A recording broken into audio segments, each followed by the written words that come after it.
Do you ever have, do you ever have trouble keeping all the sequences straight in your head? Yeah, sometimes.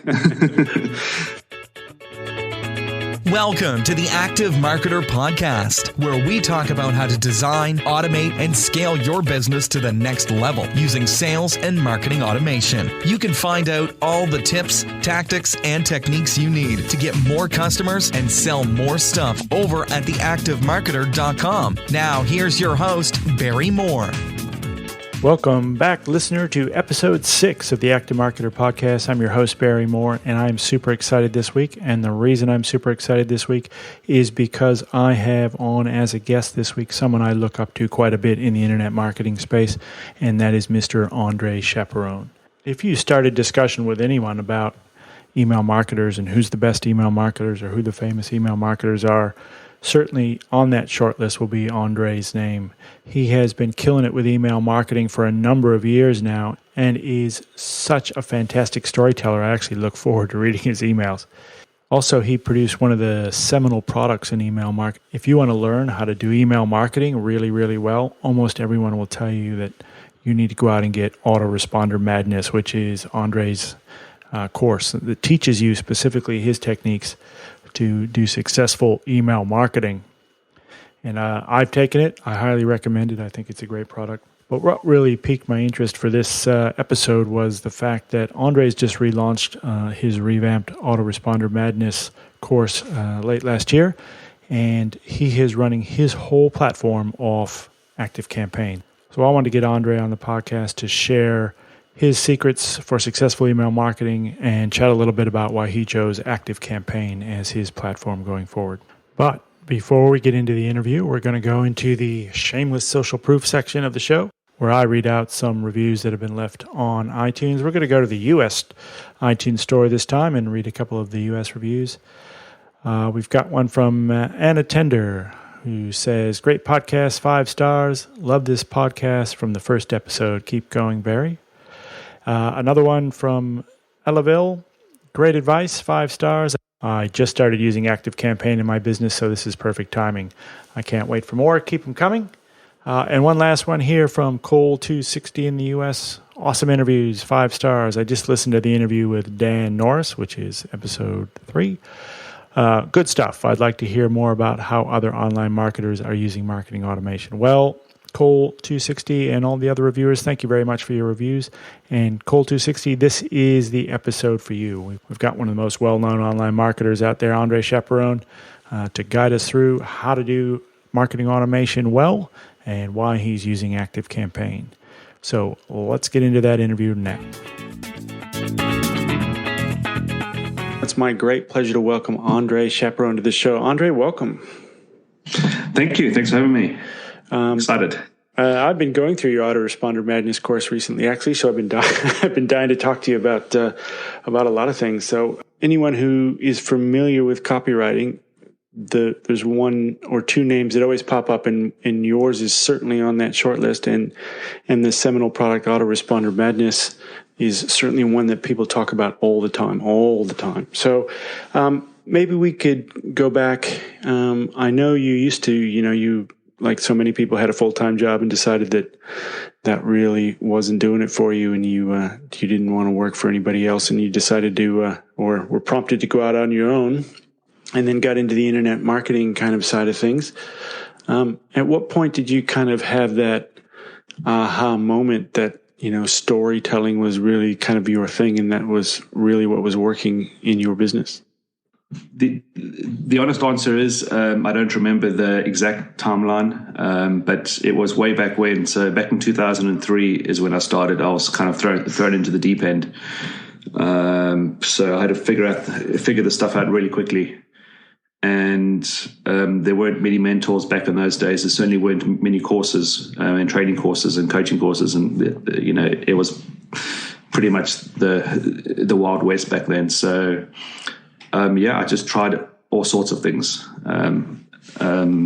Everything you name it, I tried it. And because I am an introvert, I'm shy. I don't like talking like we are now. I certainly don't do video. I don't do audio. I very rarely do podcasts. But so that's just the way I'm wired, I guess. So for me, when I started to play with email, it just seemed like it was like a match made in heaven, whereas I could just be my normal reclusive self, type an email and communicate with an entire audience. So it was basically a match made in heaven for me. That's kind of how I ended up sticking to it. And I assumed you tried a number of different angles before you kind of hit something that worked. Is that right? I was doing everything. I was doing all sorts of things. And as you know, list building is something core that every single person should be doing, every marketer. So it's a common thing to almost every business model out there. I mean, everybody should be building a list no matter what their business model looks like. So, I got into email very, very, very early on. I was only a few months into my little journey of being thrown into the deep end, and I started using email. In fact, I've had my one Aweber account since 2004. So it's been a while. And again, it was just one of those things. I started to do it. I mean, I was terrible at it, but I just could see the power of it. That and also it just seemed to resonate with me. Like I said, I'm an introvert, and just writing an email and clicking send and communicating with a bunch of people was perfect for me. So I gravitated towards that and focused on that. Well, yay for the introverts. I consider myself one as well. So all the best people are introverts. High five. So when did it kind of click that the storytelling was working better than some of the other things? Was there any particular campaign that you said, "Oh, I'll just try some storytelling in this one," and like, hey, presto, that started working well? Or was it like a considered choice, or did you kind of stumble upon it? I just kind of started off telling stories, and again, I didn't know what I was doing. So, and like I said, there weren't many mentors and things courses back then. There certainly weren't any email marketing courses back then. Yeah. So it was just a matter of watching what everybody else is doing and then doing the opposite. Fair enough. So I basically just told I was just telling my stories about what I was doing, and it kind of just felt right, and it seemed to work well because people were connecting with what I was saying. So and were you always a good storyteller, like as a kid, or Oh no, not at all. In fact, the one thing that I shouldn't be doing at all, based on my previous experience, is writing anything. It was my worst subject by far at school was English, was written English. I'm dyslexic, so I can't spell either. So it's just I'm not rigged to write anything. So it's the strangest thing in the world where I've actually turned out to be a writer, pretty much. Yeah, no, I love that story. I think that's great. So how did you go about teaching yourself storytelling? Were there books or guides, or was it just trial and error that you kind of stumbled upon the Yeah, it was just trial and error. I mean, it's one of those things that the more you write, the better you get at it. So just the simple act of me writing more emails, I got better at writing, if that makes sense. But I certainly wasn't trained in creating proper, crafting proper stories. That only came later. But you can do lots of things wrong and still do well. So consistency wins. So you just got to be consistent. So I was just sending out emails, and again, early on, I figured out that I didn't want to be a person that needed to do something every single. Basically, I wanted to use leverage. So the way that I utilized leverage was I really focused on creating follow-up sequences. For me, I could write one email and stick it into the system, and I know that email would be used over and over and over and over again to do its job. So essentially, me writing emails, I was creating assets And I know lots of people, in fact, a very good friend of mine, his whole business model is daily broadcasts.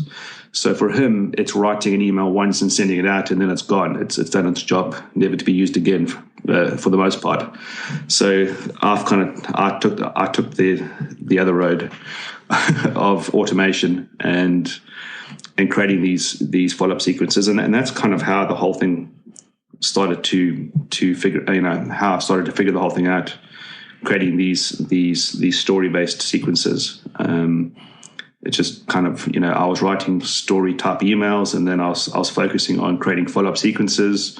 So that whole automation thing started to make sense. And then I started to write emails across multiple stories across multiple emails. And that seemed to work really well. It's only a lot later that the penny started to drop in certain aspects of what I was doing.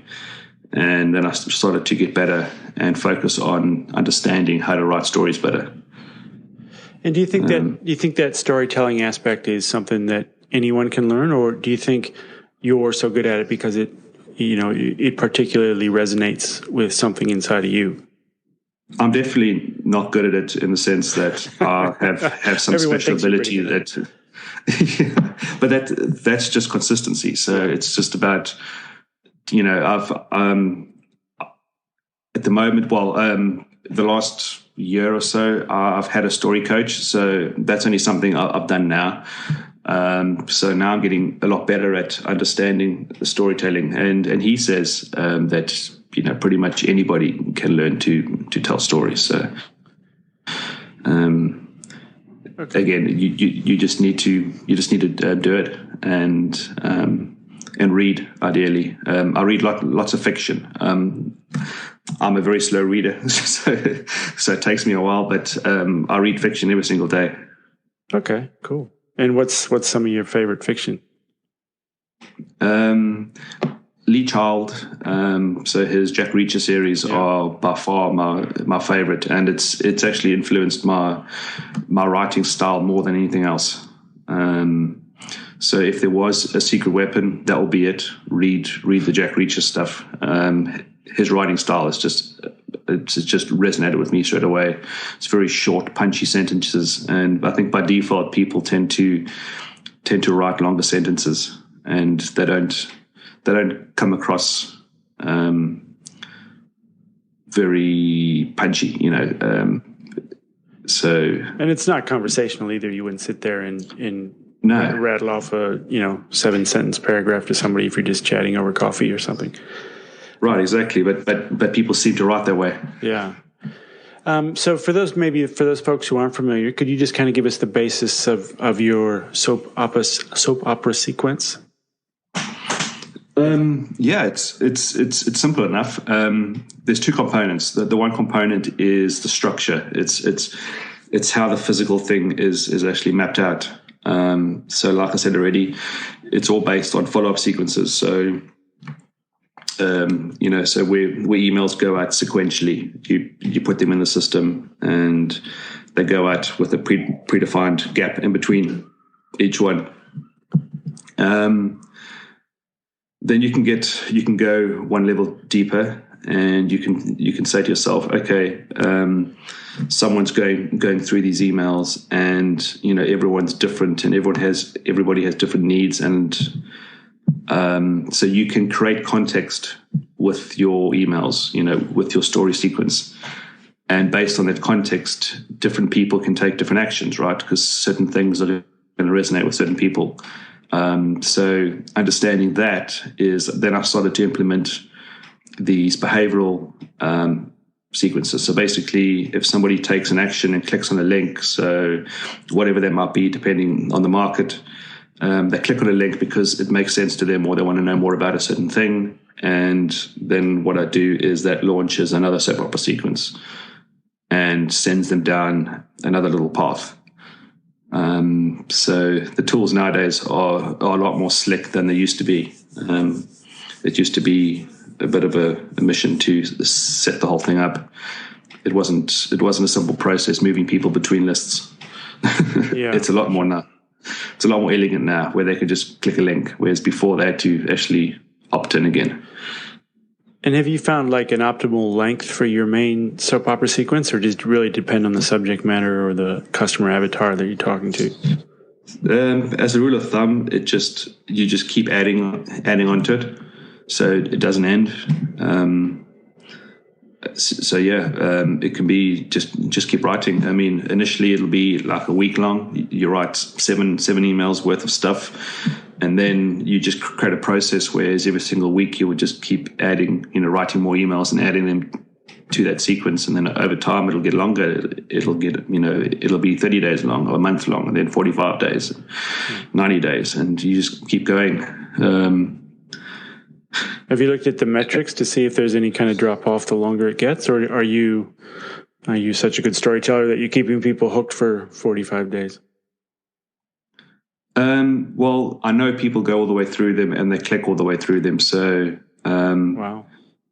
Yeah. So I just keep adding to it. And obviously, there's other little offshoots. So, as people are doing things and clicking on certain things, it's launching other emails. So they're always engaged.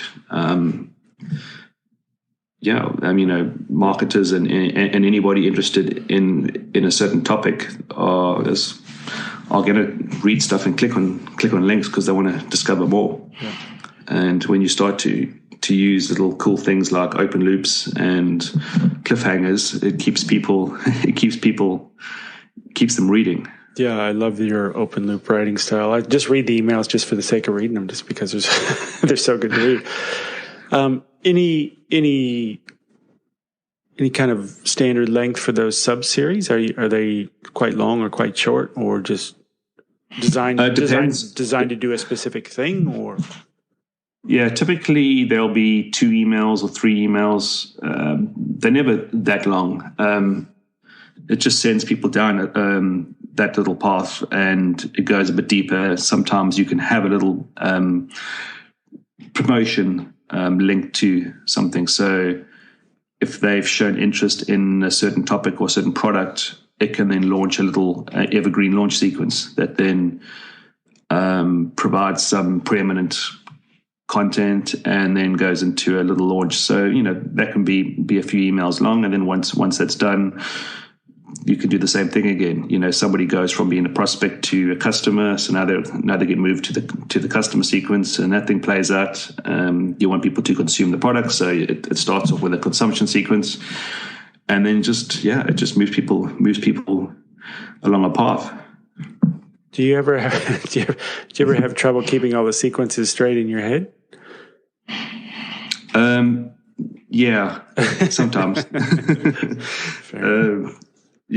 Things like services like Aweber don't make it very, very easy. You have all these different lists, and there's no easy way to see how they link together. Whereas at least with products like ActiveCampaign, it's a lot more. Visually, you can see how things work together. Yeah. So, you've been at this for a while, and you've probably used heaps and heaps of different tools to try and find the best one. So, can you talk us through some of the ones you've tried and what you're using now? So I've been using Aweber for, like I said, since 2004, and I have a love-hate relationship with it. They don't seem to have progressed that tool very much in the 10 plus years that I've been using it for. So it's solid. It does what it says in the tin, but when you want to start to do things like I do, it becomes a bit more challenging.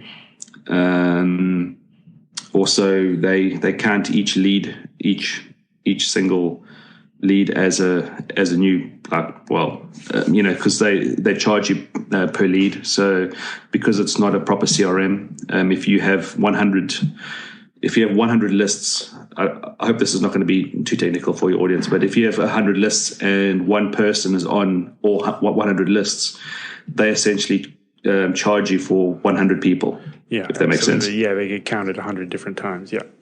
So although your list may be, let's say, 2,000 unique people, if you're doing lots of list segmenting, that could easily be 10,000 people essentially, which they then charge you for. So that's not that cool. So systems like Infusionsoft, Ontraport, ActiveCampaign, I think are a lot more elegant the way that they count everybody as a single person, and then you can just use tags to segment them. So so a few months ago I started using ActiveCampaign and I love it. I kind of fell in love with it straight away. So a friend of mine suggested I try it, and it was like perfect straight away. So I'm in the process of moving people across now. Yeah, well, I certainly agree with you there. I'm loving the tool, and I keep finding more and more stuff inside of it that's really cool. Have you had a chance to get under the hood and look at any features, anything you really stands out that is something you like, other than obviously the tagging? Yeah, the way that the automation works, I think, is very sexy. I love that. And then it's also got, I forget what it's called now. I don't have it open in front of me. But they'll actually pull in data points. So as soon as somebody subscribes, you can then select in your billing area all the different data points that you want them to attach to a certain person, and they'll try their best to pull those data points in. So, that's all. That ERJA data, is that what you're talking about? That's it. Yeah. So I've got a whole bunch that I pull in just because I want to test to see how it works, but it's really nice. So, at any point in time, you can say, send an email out to people in Australia or people in Sydney that are into golf. It's very, very cool, bordering on slightly creepy. Yeah. How much stuff they can find out. Very. And then it's got scoring, which is I'm busy playing with at the moment, where you can score things, which is amazing. So if somebody purchases a product, if they click a link, you can score them differently, and if their score goes above a certain threshold, it can then trigger another automation sequence, which then can do something else. So you can really go a bit crazy with how you implement these automation sequences. It's just insane. That cool thing about the lead scoring too is you can actually use that in a negative way as well. So like if someone doesn't open an email in 3 months or whatever, you can subtract points from his lead score or from their lead score as well. And then potentially you can see, find those people who aren't being engaged with or aren't engaging with your message anymore and try some sort of re-engagement sequence with them or something. Yeah, lots of really cool stuff to dig around and play with in there. Yeah, there's also some nice ways to self-optimize your list, your entire list, that if people aren't haven't clicked on anything for a period of X months, you can then trigger another automation sequence that says, listen, if you don't click this link or don't do something or read my stuff, I'm going to remove you from the list. Yeah, that's right. Yeah, I've seen that as a technique where people have just said exactly that. Send an email and go, hey, look, you haven't opened anything for 6 months. If you don't open something soon, we're going to remove you. And people actually re-engage. It's pretty interesting customer behavior. Yeah. Really cool.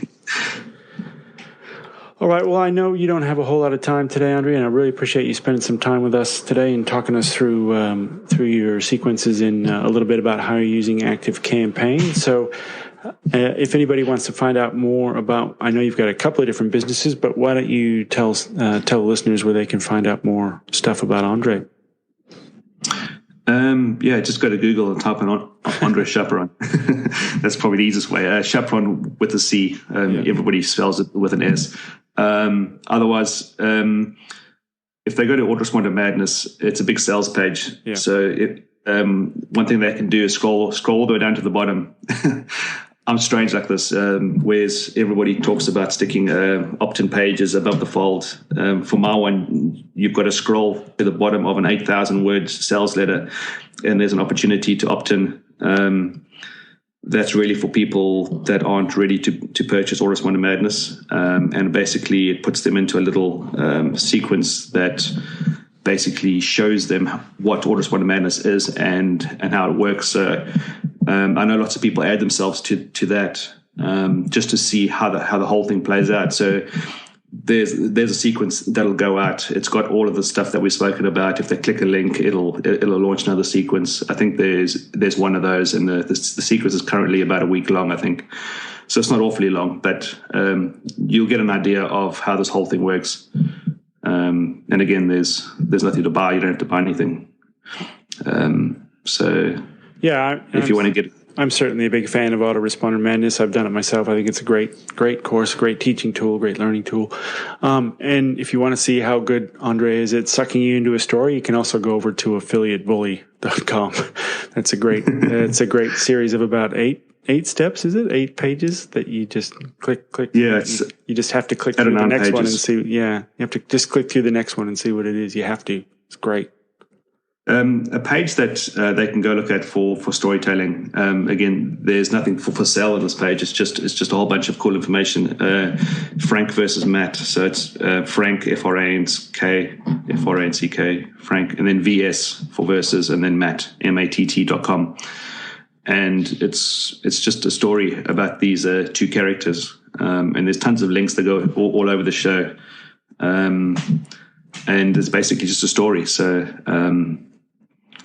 all right, We'll check that out, and really appreciate your time, Andre, and look forward to getting more of your stories in the mail every day. Thank you.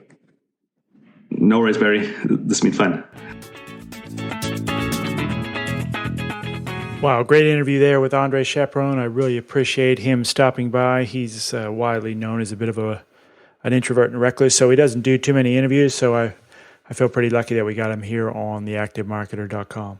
Now, you can find all the show notes over at theactivemarketer.com/Andre. We'll have links to everything that we talked about during the show. And I'd love to hear what you thought about what Andre had to say. If you want to go over to theactivemarketer.com/Andre, scroll to the bottom and leave us a comment down below in the show notes. I would really, really love to hear what you think about his storytelling and whether you've done Autoresponder Madness and how you found that. And if you're using storytelling in your business, I'd love to hear about it. So please leave us a comment, and we'll see you on the next show. Thanks, everybody. Thanks for listening to the Active Marketer Podcast. You can find the show notes and all the latest marketing automation news over at theactivemarketer.com.